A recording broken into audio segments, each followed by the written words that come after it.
Posso? Oi, boa noite a todos. Gostaria de agradecer aqui, Jean, pela sua participação. Hoje nós vamos tratar aqui na Comissão de Compliance da OAB de Santos um tema muito interessante e bastante relevante em relação a riscos, né? Risco sempre é aquele tema que está no dia a dia das organizações, ainda mais falando em compliance, mas não só compliance. E a gente veio hoje tratar especificamente disso, de riscos em licitações. Eu vou aqui dar a palavra para o Jean e agradecer a participação de quem estiver assistindo a gente no nosso canal do YouTube. E, Jean, vou te dar a palavra para você se apresentar, vou deixar você se apresentar e o palco é todo seu. Olá, boa noite, tudo bem, gente? Primeiramente, né, não podia ser diferente, quero agradecer aqui a oportunidade, né, o espaço, né, a doutora Natasha, companheira que já outro dia fui ver que ano nós estamos e que quando nos conhecemos já tem quase metade de uma década, né, bastante tempo aí conversando, trocando bastante ideia. Queria agradecer o convite, né? É sempre bom falar daquilo que você trabalha, daquilo que você gosta, que é a área de compliance. Então, gostaria de me apresentar. Meu nome é Jean, trabalho na administração pública já há vou ter a minha idade agora, desde 99. E nessa área atualmente, né, estou atuando como compliance, né, do Instituto de Previdência, aqui de Santos, e exerço esse papel já tem quase 5 anos, né? Também sou auditor líder, né, de algumas ISOs, né, sistemas de gestões certificados pela ISO.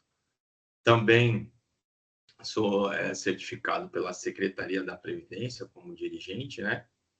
E também exerço outros papéis aí, né? Também sou apaixonado pela área de compliance, né? A gente troca bastante figurinha com a área, própria doutora Natasha aí, que sempre está aí do lado da gente. Posso começar colocar aqui a minha explanação aqui. Eu acho que eu não estou conseguindo colocar uma apresentação aqui. O botãozinho aqui Compartilhar, de não? compartilhar acho que está desabilitado. Deixa. Tem um PowerPointzinho para me auxiliar aqui na fala.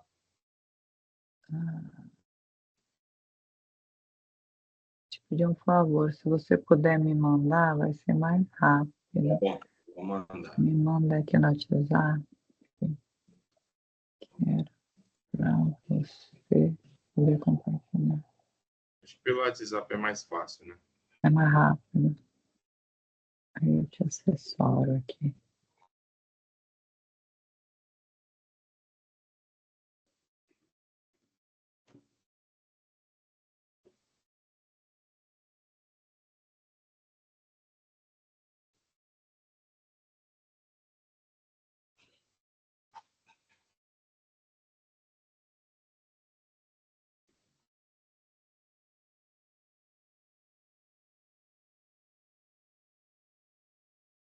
Carregando aqui já. Enfim.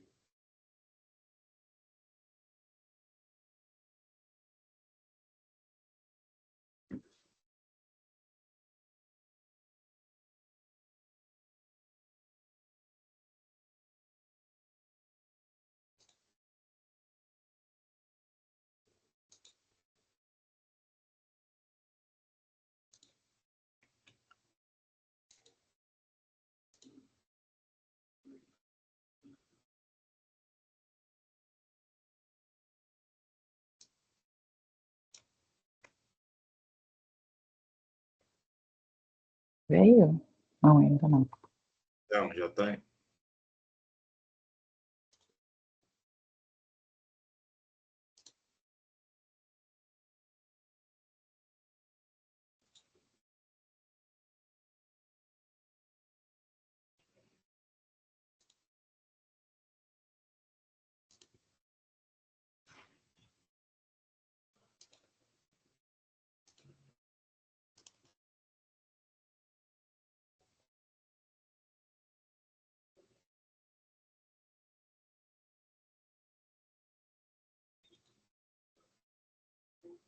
Foi.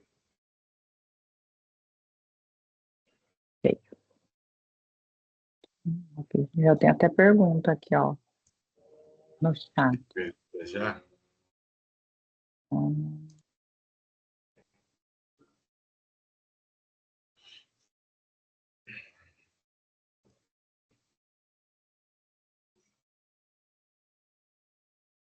Aqui, deixa eu compartilhar a tela.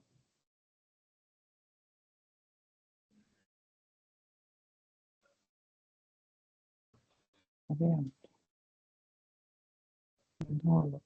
Pronto. Segundos de questões técnicas e a gente já compartilha. Ampliar minha tela. Volta aqui. Segundinho, gente. Muito rápido. Aí.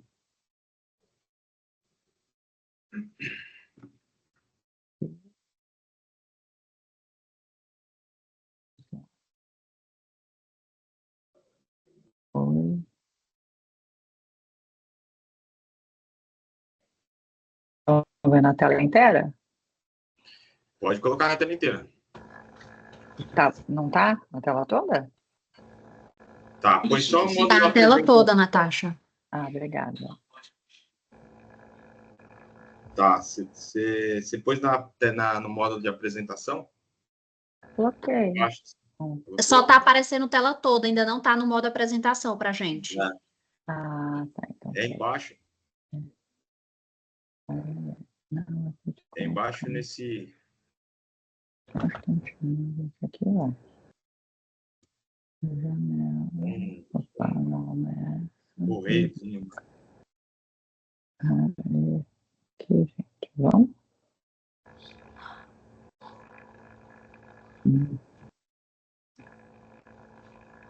Aqui.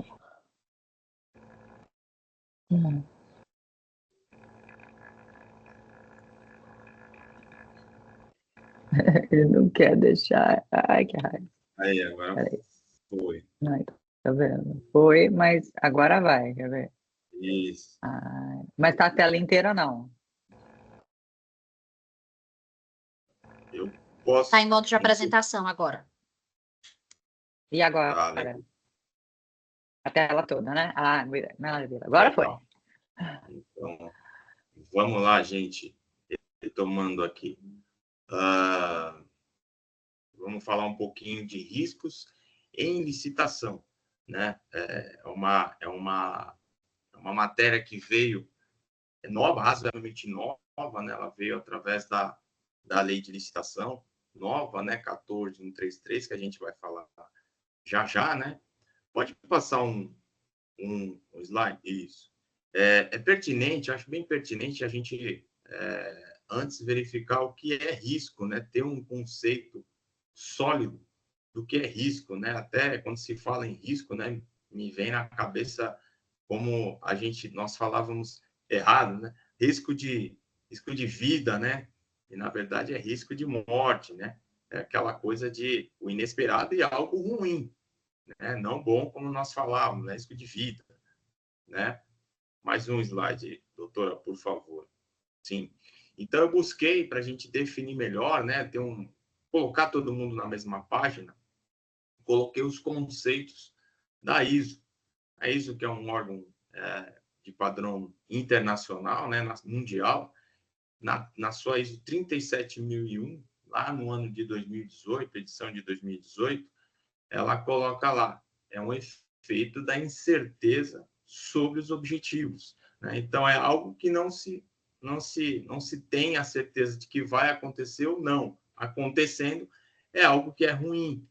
De uma forma até mais ampla, a gente pode colocar, como eu coloquei para vocês, que é qualquer situação, evento, acontecimento que te tire do caminho da conquista do objetivo, né? Ah, eu estou indo para São Paulo, e se no meio do caminho acabar a gasolina do meu automóvel, né? Isso é um risco. Isso pode acontecer, ele vai estar desviando, atrasando, impedindo a conquista, o meu alcance ao local, segundo o meu exemplo aqui, ao local que eu estou almejando, que é chegar em São Paulo, chegar no meu destino. Então, o risco se caracteriza por essa condição do incerto, né, do desconhecido, né, sempre infelizmente, né, para o nosso contexto aqui, de forma negativa, que desvia, impede que a gente chegue, conquiste os nossos objetivos. Uma vez tendo bastante isso em mente do que é o risco, né, a gente vai agora passar para o lado, para a parte das licitações, para o mundo aqui das licitações, da administração pública, que licitação é o meio que a administração pública faz as suas contratações, as suas compras, né? Algumas empresas do meio privado também faz um tipo de licitação, né? Um processo de seleção de fornecedores, né? Não é não tem tantos ritos assim, tantos procedimentos assim quanto a licitação pública, mas não deixa de ser um processo, um procedimento aí, né, de seleção de fornecedores, tá? Então essa necessidade, essa obrigatoriedade do risco do administrador público começar a olhar para o risco em suas compras, né? Ela veio através da lei que eu citei para vocês, 14133, que ela é de 2021, porém, ela só foi tida como obrigatória a sua execução, o seu exercício agora em janeiro de 22, aliás, janeiro de 24, perdão. De 21 a 22 era o período de transição ainda das empresas públicas, das administrações públicas, que estavam ainda na 8666 de 93, né? Então, houve esse tempo aí para a gente, da administração pública, ir se acostumando às novas exigências da licitação, que, a meu ver, foram muito bem feitas, né? Que ela também traz consigo essa questão do planejamento, né? De antever alguns aspectos das contratações e fornecimentos de serviço, né? Então, no seu artigo 18, né, inciso 10, a gente pode ver aí a obrigatoriedade da análise de risco, né? Então, a análise dos riscos que possam comprometer o sucesso da licitação e a boa execução contratual, né?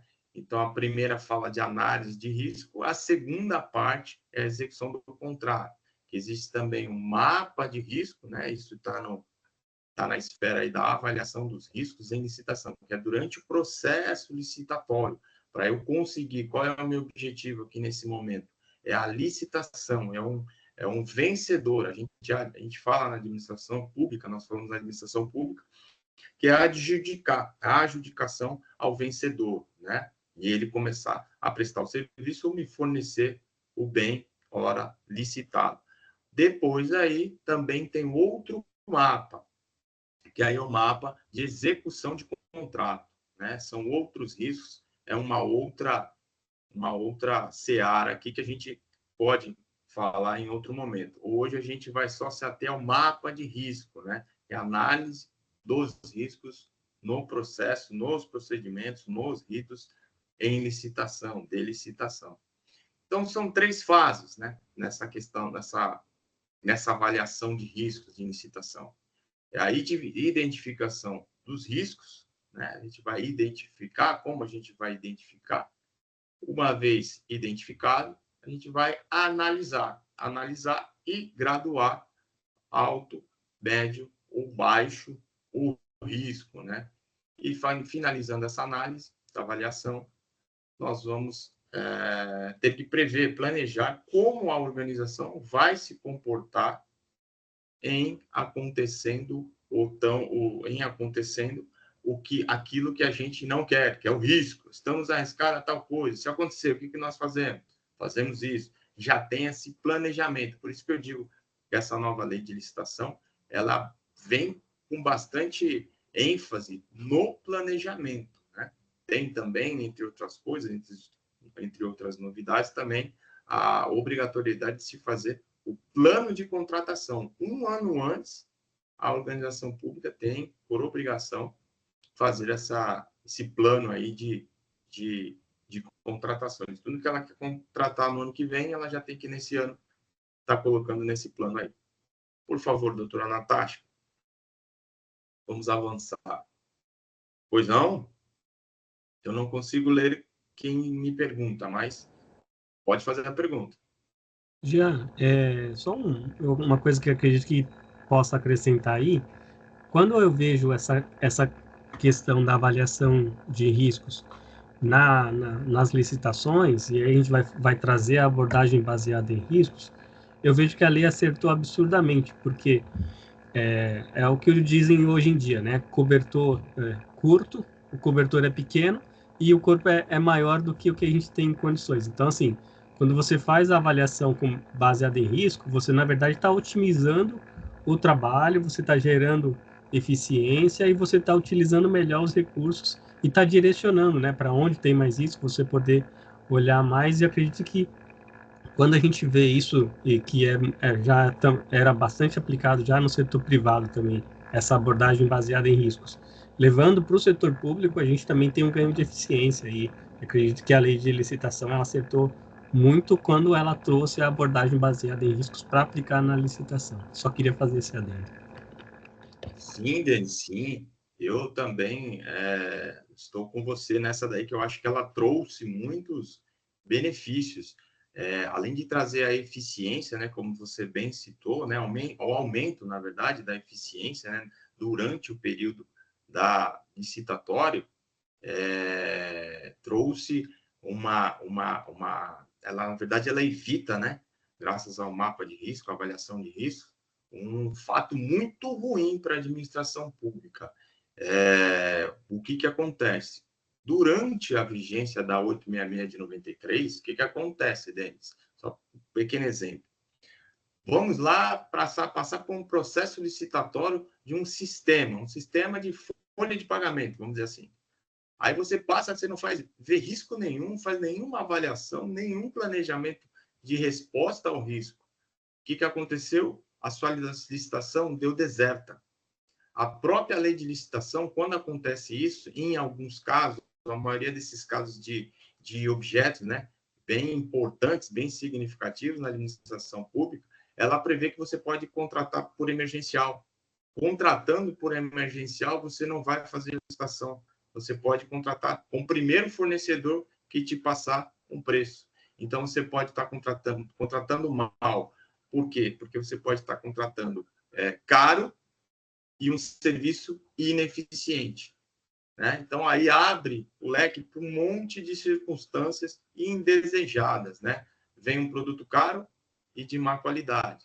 Então, a licitação, a nova lei de licitação, ela vem para embarrear isso, para impedir que isso aconteça, para esses produtos que são, às vezes, vendidos nessas circunstâncias de preços, além dos praticados no mercado, não possam acontecer mais.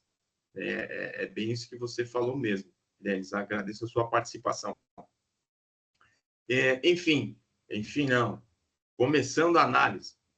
Primeira etapa, identificando os riscos. Quando a gente vai fazer um começo, né, de uma licitação, a gente tem que fazer um documento, isso também a nova lei de licitação trouxe, a necessidade de se fazer um estudo técnico preliminar. Nesse momento, é feito o estudo do problema, e é muito difícil as pessoas terem essa noção. Quando você fala de algum problema, quando você fala de alguma circunstância, a pessoa já fala com a solução, onde que, na verdade, aqui tem que se tratar o problema. Por que isso deve ser assim? Porque uma vez você tendo bem definido qual é o seu problema, que é nesse documento, você consegue saber se o objeto pretendido ele vai sanar esse problema evidenciado, definido nesse estudo preliminar. Tá? Isso é muito importante também. As pessoas, às vezes, elas partem para a resolução sem ao menos ver o problema em si. Acham que aquela resolução dar conta do problema sem antes estudar o problema. E isso pode ocasionar uma compra indevida. Compra-se algo que não vai resolver o seu problema, tá? Então, por isso que é muito importante. Por que eu trouxe aqui?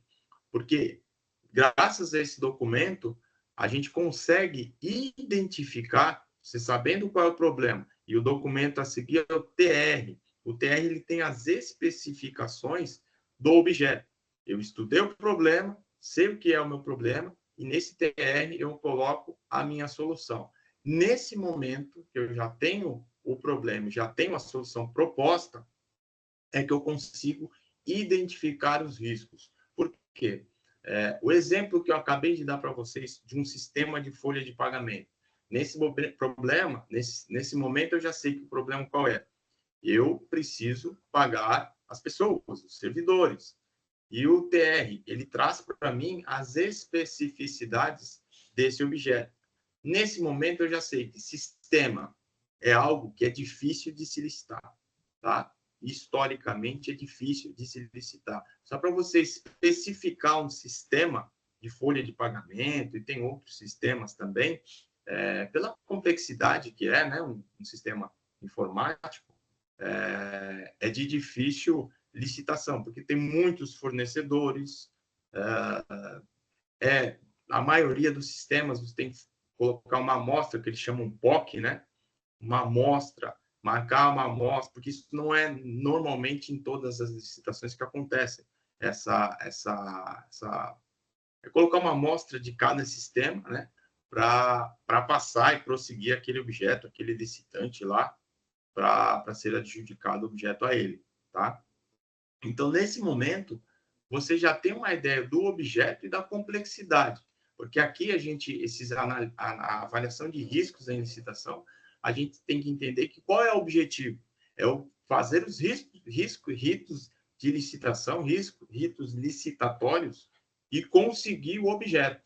Eu não posso chegar no dia da minha licitação, dar deserto, não acontecer, porque isso vai atrasar o meu objetivo, a conquista do meu objetivo. Voltando ao exemplo que eu dei no começo da minha fala, imagine que você leva 3, 4 meses para licitar algo, e que é um sistema, por exemplo, né? E você não consegue licitar, deu deserto. O que você vai fazer? O seu sistema está acabando o contrato que você usa, utiliza, né? Como você vai pagar as pessoas, os servidores? Então, por isso que a avaliação de risco é importante, e nesse momento, quem que deve fazer? Importante também essa pessoa. A pessoa que normalmente lida com licitação, tá? Ela já tem, que todo dia, a pessoa de compras, né? Só tem um departamento, as organizações públicas, elas têm já um departamento, tem uma estrutura para isso. Por quê? Porque é muita coisa que se compra todo dia. Está se comprando, se almejando comprar alguma coisa, né? Então, essas pessoas, elas adquiriram, se apropriaram de bastante conhecimento dessa área. Elas sabem o que é difícil encontrar fornecedor, elas sabem o que é o objeto que é difícil encontrar fornecedores de qualidade, com qualidade, né? Aquilo que é difícil achar preço, aquilo que tem bastante servidores que combinam preço, às vezes, né? Pode ser que aconteça. Então, nesse momento, quem faz a análise, se o compliance tiver, compliance da organização, se a organização tiver um compliance, uma área de compliance, é legal, é bom também, mas não necessariamente. Aqui o ideal é que a pessoa, primeiro critério que ela deve possuir é esse entendimento do objeto, né? A gente analisa, a gente faz a avaliação de risco de acordo com o objeto, tá? Feito isso, a gente já sabe qual é o objeto e a gente deve fazer a seguinte pergunta: eu mapeio os riscos disso ou não? Até o momento, eu só estou sabendo, me apropriando do objeto que vai ser licitado e do seu problema que ele vai ser resolvido, né? Por que eu digo isso? Porque, gente, se a gente for comprar saco de lixo, desnecessário fazer um mapeamento de risco. Por quê? Qual é o objetivo? Qual é o transtorno que a falta de um saco de lixo, de sacos de lixo, vai dar na minha organização? Vai ter? Evidentemente que sim. Mas ele é de baixa proporção. Ele não vai atingir a rotina da organização de forma significativa, né? E até porque uma análise de risco, ela não é feita do dia para a noite, né? Tem que ter bastante cuidado, bastante... porque você está antecipando a planejamento, né? O ato de se planejar é uma antecipação de circunstâncias, né? O que pode acontecer? Você analisa o objeto, as circunstâncias da sua organização. Então, é um procedimento, é uma atividade que demanda tempo do profissional que está fazendo. Então, de acordo com o objeto, se ele é de baixa interferência na rotina da organização, caso venha a ser faltoso esse objeto, não é necessário fazer. Claro, o gestor tem que justificar ele não fazer análise de risco desse certame licitatório, dessa compra desse objeto, tá? Mais perguntas? Denis? Perdão, Catiúcia? Pode falar, Denis. Na sua experiência aí, quais são os principais objetos que costuma ter uma demanda grande por avaliação de risco, né? Que é o que geralmente não pode faltar. Você já falou de sistema, que com certeza deve ser um dos mais problemáticos, mas eu também enxergo quando você está contratando mão de obra, né? Mão de obra, principalmente se é terceirizada e tudo mais, tal. Eu vejo riscos altos nisso. No teu dia a dia, quais são os objetos que mais vocês precisa passar por essa avaliação de riscos? Olha, eu indico que sempre a gente tem que ter na cabeça, esse profissional tem sempre que ter na cabeça qual é a missão institucional da organização. Porque agora mesmo eu dei o exemplo do saco de lixo, mas se de repente for uma empresa que trabalha na coleta de lixo, o saco de lixo para ela é muito importante. É muito importante. Ela vai listar, ela vai fazer uma avaliação de risco, um mapa de risco da compra desse saco de lixo. Por quê? Porque uma empresa que faz a coleta, a limpeza urbana, essa é a missão institucional dela. E para isso, para ela conseguir fazer, ela vai precisar de gente, como você disse, né? E também de material. O material principal dela é vassoura, material de limpeza. Vassouras, EPIs, é claro, né? E também o saco de lixo também para recolher o lixo da cidade. Então, vai muito da missão institucional da empresa. Eu dei o exemplo aqui do sistema, um instituto de previdência, a missão institucional dele é pagar, é conceder e pagar benefício. Por isso que eu dei o exemplo desses sistemas. Porque se a gente perder nosso sistema de folha de pagamento, a gente não consegue cumprir a nossa missão institucional, tá? Então, o objeto, sempre quando você vai decidir se você vai fazer um mapeamento ou não, se ele está ligado à sua missão institucional, ou se a falta dele comprometer de proporção, de grande proporção, a conquista da sua missão institucional, tá? Então, se a gente perder nosso sistema, a gente não consegue pagar ninguém. E a nossa função institucional é conceder e pagar benefício, fazer o pagamento de benefício todos os meses para os nossos beneficiários. Certo, Denis? Consegui responder essa pergunta? Sim, com certeza.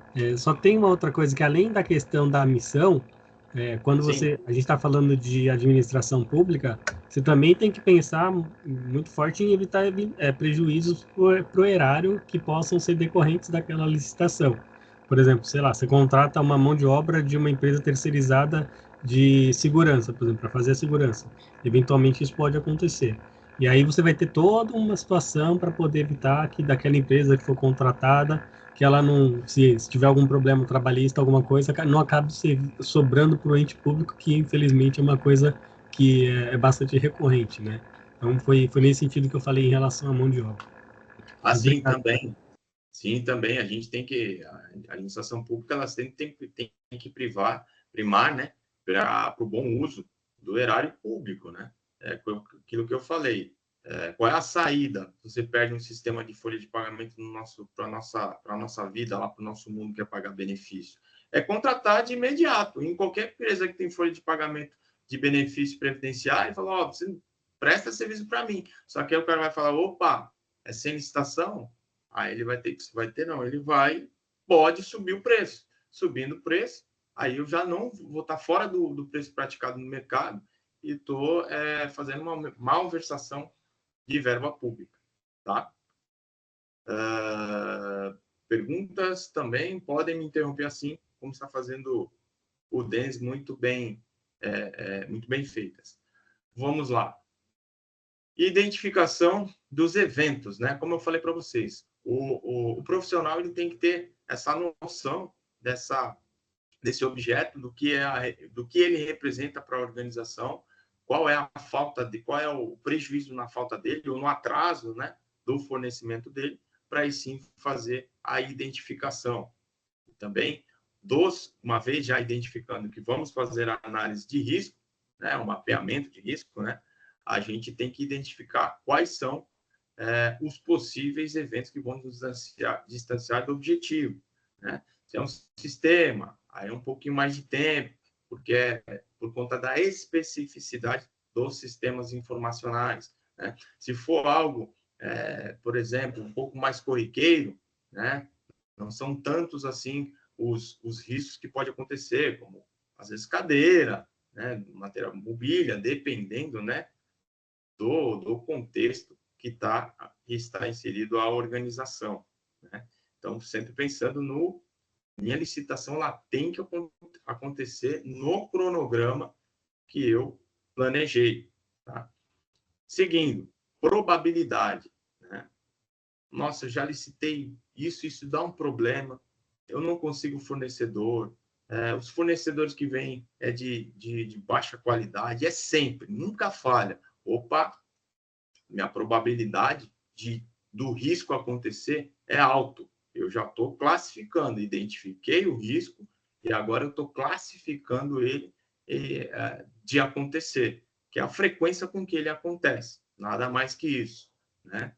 Acontecendo esse risco, algo que vai me distanciar do meu objetivo, eu tenho que graduar o impacto disso, tá? Voltando aos exemplos que nós conversamos até aqui, qual é o impacto de eu perder a licitação da folha de pagamento? É altíssimo, né? Essas duas variáveis que vão definir a minha resposta, a probabilidade do impacto. Se a probabilidade ela for alta, o impacto também, eu tenho que agir de forma preventiva e também me planejar de forma, se isso acontecer também, que é a contingencial. Ao final, eu trouxe para vocês um mapa de risco que a gente costuma utilizar, vocês vão ter um entendimento ainda maior de como é feita essas análises de riscos aí, tá? Então, probabilidade, eu tenho que classificar se ela é alta, se ela é baixa, se ela é pequena, é altíssima, né? Tem alguns mapas aí também que classificam dessa forma. Ah, mas meu impacto é baixo se isso vai acontecer. Então, meu apetite ao risco, ele vai estar ligado a essas duas variáveis. A probabilidade, que é a frequência que isso acontece, e o impacto, né? E isso acontecendo vai ser um impacto muito alto para minha administração, minha organização. Ela vai ser muito considerável, vai impedir a minha rotina, vai impedir meu cumprimento institucional. Então, eu tenho que, de resultado disso, ver se eu vou responder ou não. Doutora, por favor. Tá.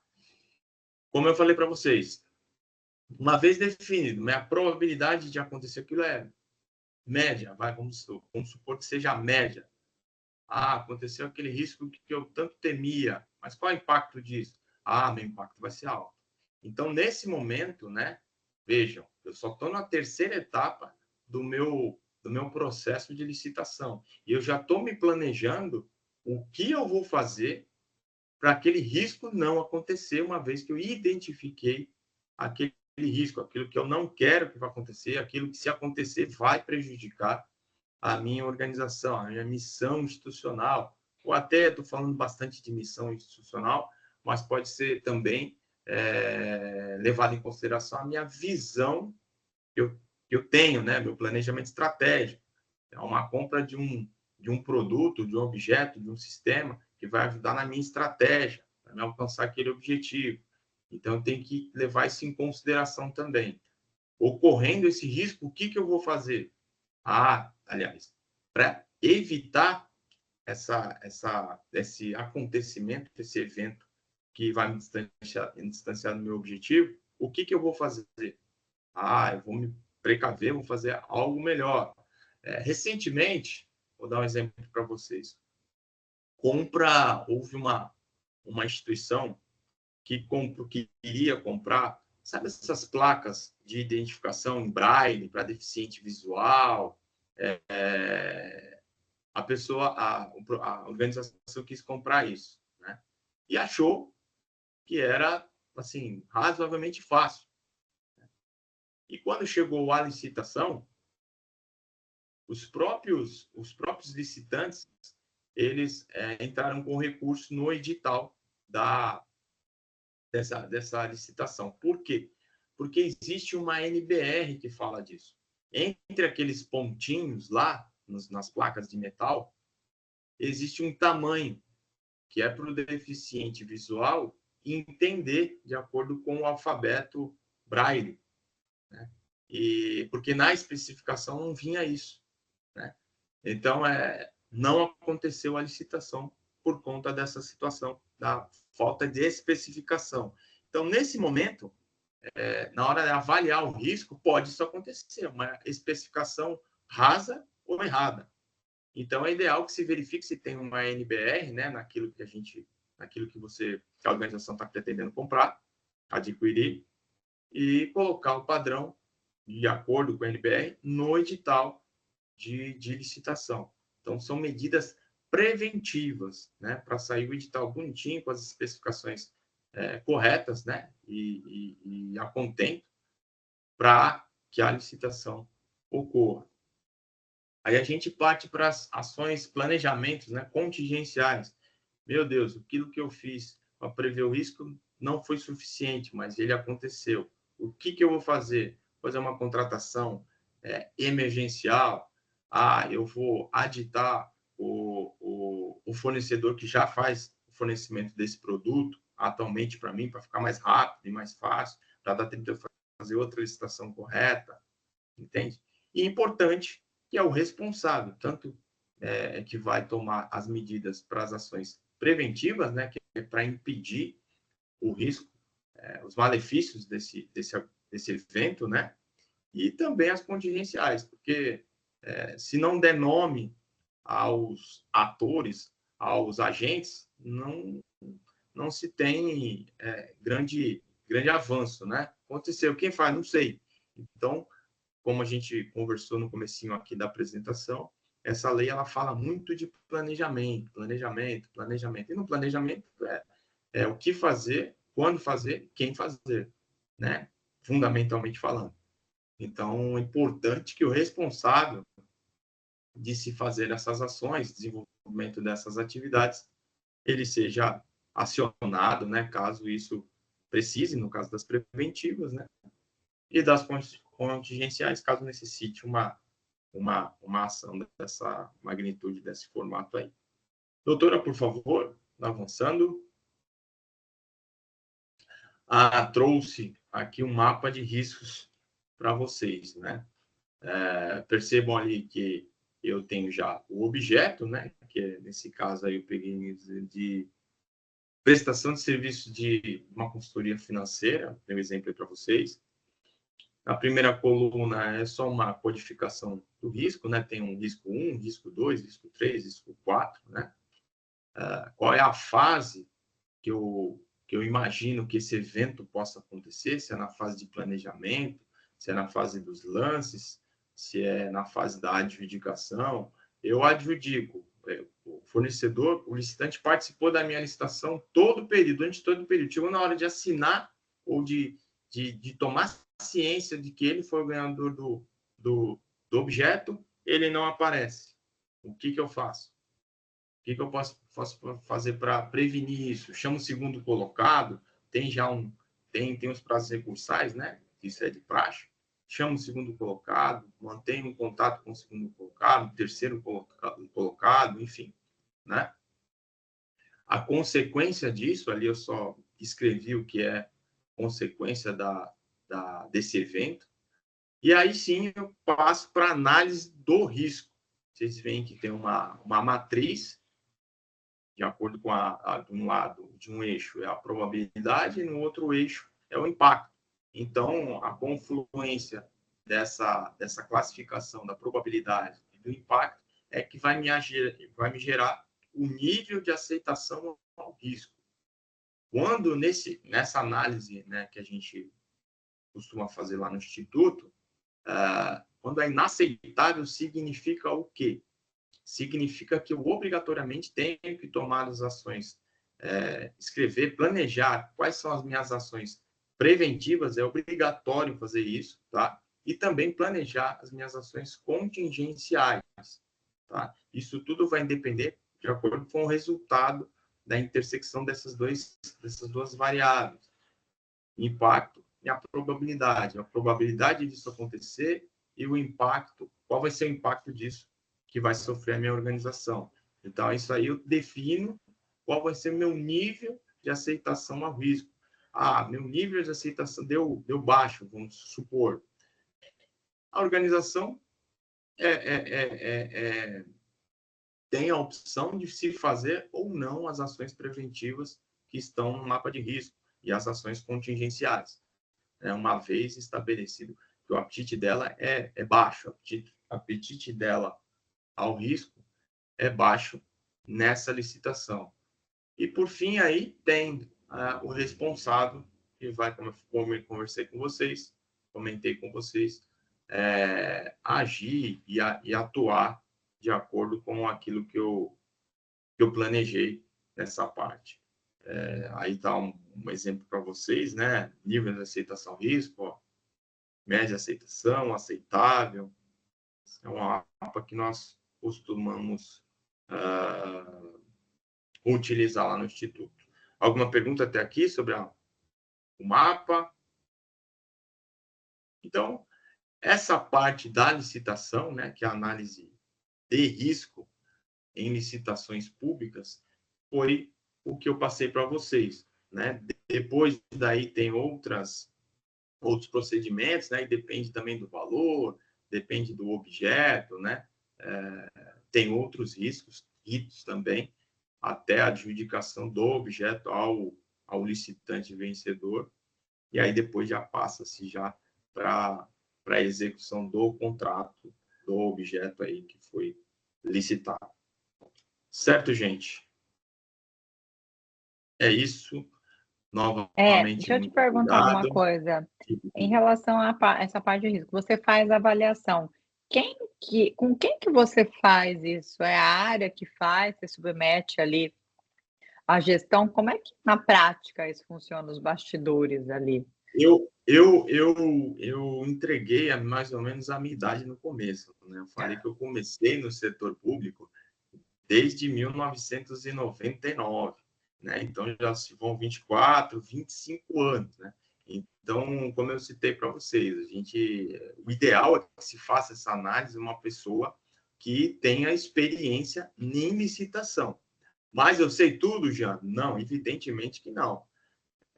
Deixa eu dar um exemplo bem pitoresco uma vez. Seguro de prédio, seguro predial. Veio para mim fazer um mapa de riscos.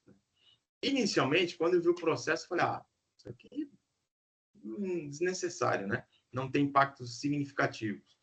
Aí fui conversar com uma pessoa que faz a licitação, fui conversar com os técnicos que fazem as manutenções, importante, a pessoa que vai fazer a gestão do contrato, conversei com quem vai licitar e com quem vai fazer a gestão desse contrato. Então, são pessoas que são da área, vamos dizer assim.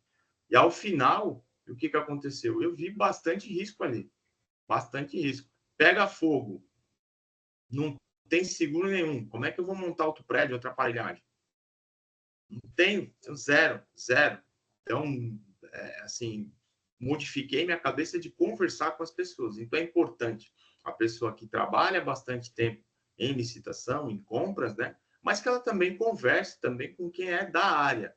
Quem da área que costuma fazer a licitação e a pessoa que costuma ser o que a gente chama o requisitante, o demandante desse serviço. Porque ela vai te dar informações muito importantes para você analisar o que pode acontecer. Gente, esse pessoal de seguro é tudo enrolado, é tudo enrolado. Opa, já acende já fica com uma pulguinha atrás da orelha. Então, é bem importante a gente conversar com os técnicos, tanto do objeto, tanto quem vai licitar. Essas pessoas costumam ajudar bastante. Denis? Eu ia colocar isso que a Natasha falou, foi extremamente importante, que se você faz um mapa de risco sem bater com as áreas que de fato operacionam isso no dia a dia, pode dar um ruído alto, né, quando isso subir ou para a tua chefia ou para cima de vocês, e depois simplesmente a área fala, não tem nada a ver, não sei o quê. Então é fundamental mesmo, pelo menos assim, nos cursos e tudo mais que ensinam, fala que, você tem que fazer o mapa, mas antes de fato fechar isso, você tem que ir lá nas áreas, de fato, quem realmente vai operacionalizar isso no dia a dia e bater com eles para ver se realmente aquilo que você está achando, de fato, coincide com a realidade deles. Excelente explanação, Jean. Muito obrigado. Muito obrigado por compartilhar o conhecimento. E pode acontecer até, Denis, ter poucos fornecedores. Poucos fornecedores. Às vezes 3, dependendo do objeto, são 3, 4 fornecedores que você tem. Eles são amigos, talvez, eles podem combinar preço, e pode dar deserta na licitação para você partir para a contratação emergencial, aí é mais cara. Análise de risco é para isso, é para evitar o risco. Sabendo que tem poucos fornecedores, você tem que colocar ali no seu mapa de risco ali, para prevenir isso. O que você pode fazer para prevenir? Vou buscar fornecedores estrangeiros, certificados, procurar algum órgão que já é cliente e ver como é que é a qualidade do serviço, do objeto fornecido, enfim. Dali por isso que é importante você fazer essa questão de mapeio ou não, porque é muito trabalho, às vezes. Dependendo do objeto, você passa até semanas em cima do objeto, em cima desse mapa aí, para estabelecê-lo de forma bem usual e funcional. E quando vocês mapeiam que tem um risco para depois da licitação, esse mapeamento de risco ele continua sendo verificado por alguém? Esse mapa de risco ele é transmitido para a área e estabelece-se obrigações ou fica sempre no pré-licitação? Não. Essa questão do mapa de riscos, a avaliação de riscos em licitação, é essa parte que eu passei para vocês que sou eu que faço. Quando o objeto já tem um fornecedor, já tem como eu falei para vocês, já há a adjudicação, aí é o gestor do contrato que faz essa análise de riscos. E essa análise de risco não é só feita uma análise e fica no processo. É uma análise de risco, uma vez identificados os riscos, o que será feito se isso acontecer, e é colocado em forma de cláusulas nos contratos, tá? Exemplo, eu vou fazer uma obra e durante o período de obra não costuma chover, mas se chover, eu tenho uma conectividade desse projeto com outro, para começar outro. Então, eu tenho que já colocar no meu contrato, se chover mais de 30 dias durante o ano, que é a execução do contrato, o fornecedor tem que fazer tal medida, tal ação, entende? Então, aí já é na execução do contrato, não é mais nesse contexto de licitação, e sim de execução já do contrato. Entendi. Então, quando vocês identificam ali nesse primeiro processo, avalia que, olha, a licitação tem um risco alto. E não necessariamente o risco é de dar deserta, mas ela pode ser de ter problemas durante a execução da obra. E aí esse risco ele é comunicado para o gestor para que isso se transforme em cláusulas contratuais que tentem prevenir esse risco, é isso? Na verdade, é um outro mapa de risco que é feito. Né? Um mapa de risco aqui, em questão, em comento, é o risco de não acontecer, por algum motivo, não acontecer a licitação. Tá? Eu dei o exemplo de deserta, mas pode ocorrer o preço fora do praticado no mercado. O que eu vou fazer? Vamos supor que tem poucos fornecedores e 3 fornecedores combinaram preço. Tá? Tem que verificar que normalmente, costumeiramente, eles fazem isso. Então, tem que ter uma ação preventiva para que o objeto seja licitado. O objetivo aqui não é ter o objeto nesse momento. O objeto aqui é que a licitação aconteça, né? E a lista, lógico, né? Aconteça nos ditames da lei, evidentemente. Mas é que o risco aqui é ela acontecer. Você adquirir o objeto da melhor forma, aí são outros riscos envolvidos. Aí é no mapeamento dos riscos na execução do contrato. Quando eu digo execução do contrato, pode ser fornecimento do produto, desenvolvimento da obra, né, uma aquisição de produtos também, de objetos, enfim. Aí é uma outra seara, é um outro contexto que a gente analisa, uma outra análise, porque o objetivo é outro. O objetivo aqui é que a licitação aconteça. Aqui a gente não quer que a licitação não aconteça e a gente tem que pagar mais caro de preço de emergencial, ou eu ficar sem o produto. O prejuízo é aqui, é sem o produto ou pagando mais por ele. Já na execução, é a garantia que ele aconteça, que ele venha a ser prestado, certo? Sim, entendi. Obrigado. Excelente, é muito bom, excelente. Nossa, já muito bom, muito bom. Você vendo, trazer uma visão aqui com foco diferente, sabe? Que é riscos, como a gente conhece, mas ali com foco em se aquele processo vai dar certo, né? E se faz sentido ali para licitar, isso é bastante interessante. Então, Natasha, eu assim, o espírito do legislador, quando ele promulgou essa nova lei, né, o Denis observou isso também, é o planejamento, é o ato de planejar. Tem algumas licitações, isso foi colocado na nova legislação, tem algumas licitações que eles obrigam, aí vai depender do valor do objeto a ser licitado. Eles obrigam a empresa vencedora ter um programa ou ter iniciado um programa de integridade, sabe? Certo? Em algumas licitações. Aquele programa de integridade, um deles é aquele da CGU, né? Que é um pouco mais rasa, vamos dizer assim, do que a ISO. A ISO 37001 ou a 37301, que é de compliance, né? Então, eu não quero chutar aqui o valor, mas Santos, se eu não me engano, é 5 milhões. Santos, se eu não me engano, 5 milhões. 5 milhões, né? Isso. Então, veja só onde que eles foram.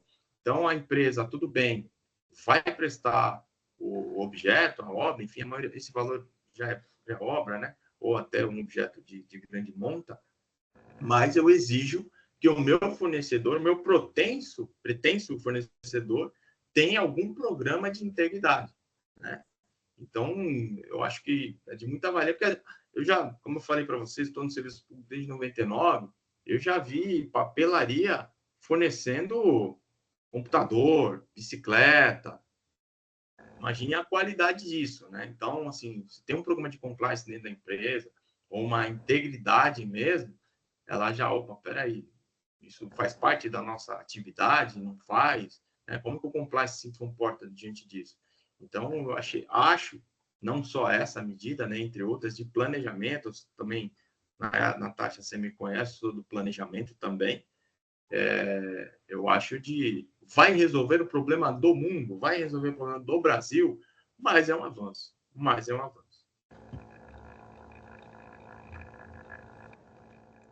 Tá sem áudio, Natasha.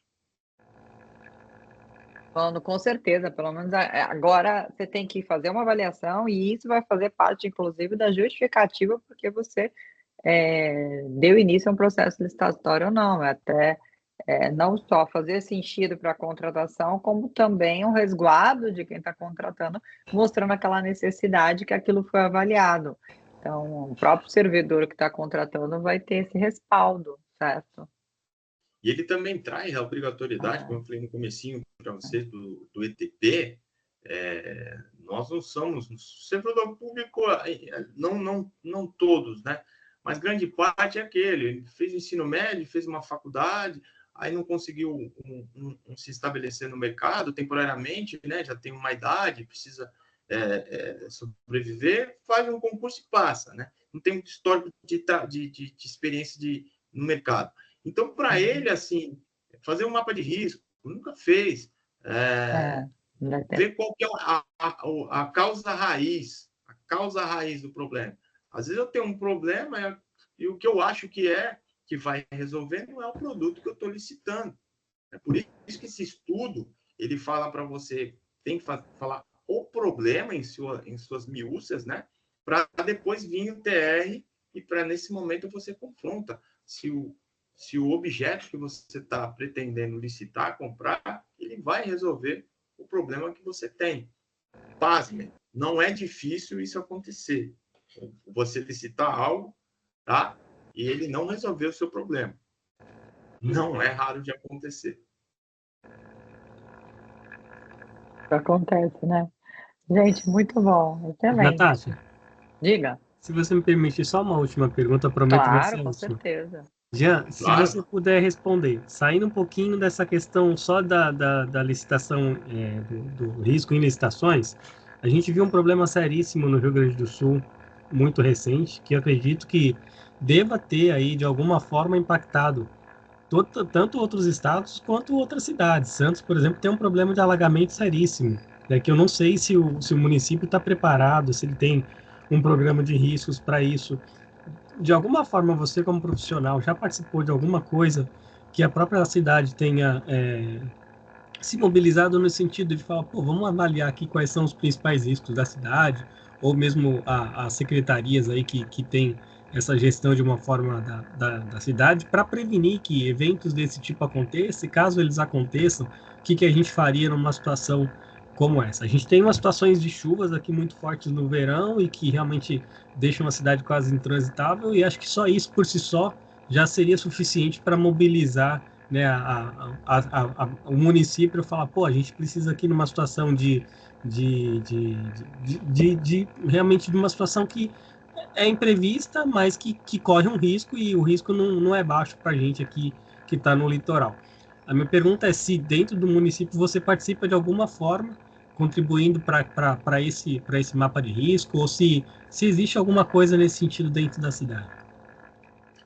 Olha, o meu cargo, na verdade, eu estou cedido ao Instituto de Previdência, né, aqui de Santos, né, sou servidor da Prefeitura de Santos, mas o meu cargo de entrada na Prefeitura é analista de negócios, né?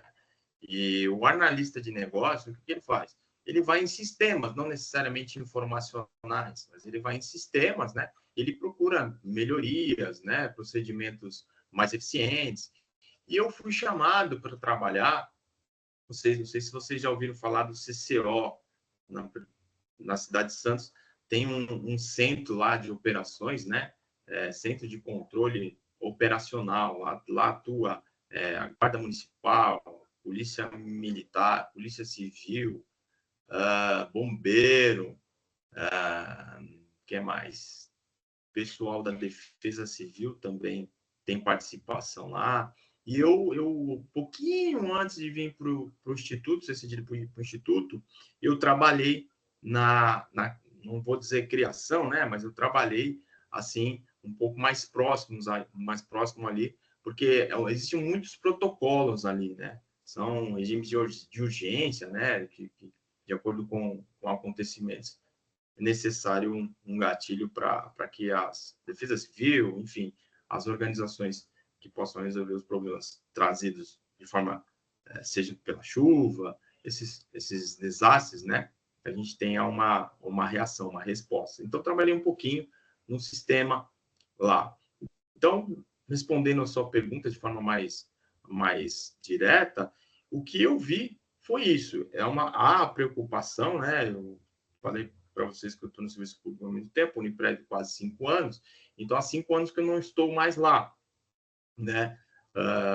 Então, quando estive lá, vi essa iniciativa. Agora, se isso é uma preocupação só, ou é uma preocupação que se que se desmembrou para uma ação conjunta, um planejamento caso aconteça algum desastre aí causado pela chuva ou outro dessa magnitude aí.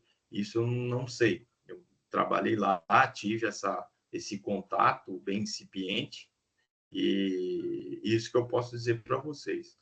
Porém, aí eu vou me utilizar de um dado que veio com essa ocorrência lá do Rio Grande do Sul, em que, salvo engano, acho que são 4 ou 5 cidades do Brasil têm esse plano de contingência, né, às grandes desastres. Infelizmente, né, você falou, Denis, das características aqui de Santos, que é chuva, existem cidades que são piores ainda, muito piores, né, muito piores que a nossa.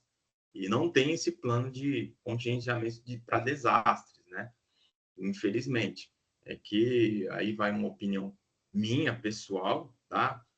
Eu acho que o administrador hoje está muito, assim, preocupado em apagar incêndio. E quando você apaga incêndio, né? O incêndio já está instalado.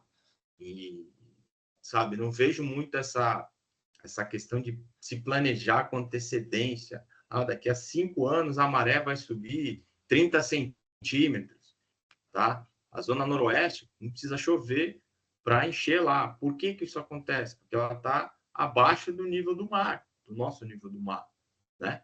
Então, o que se fazer se a maré subir mais 2, 3, 4 centímetros? Imagina lá, não vai precisar chover, vai ser o ano inteiro alagado lá. O que eu vou fazer isso hoje? Mas hoje eu não sei. Por N motivos, eu não sei se por falta de visão, por falta de capacidade, eu não sei. Mas eu percebo essa característica em alguns gestores nossos. Né? Perfeito, obrigado. Então, já te agradecer aqui pela participação, pela sua disponibilidade, por trazer toda essa experiência que você tem aqui. Se alguém tiver uma dúvida, alguma coisa, pode deixar aqui nos comentários do canal e também o pessoal que faz parte ali da comissão pode mandar ou manda nas redes sociais também. Tenho certeza que já vai ficar à disposição para qualquer dúvida que surgir. Qualquer coisa, estamos aqui. Muito obrigada, muito obrigada. Muito obrigada pela participação de todos. Eu espero que a gente se encontre em breve no próximo evento. Gente, muito obrigada. Uma boa noite. Obrigada, Boa noite, gente. Muito obrigado mais uma vez. Boa noite. Tchau, tchau.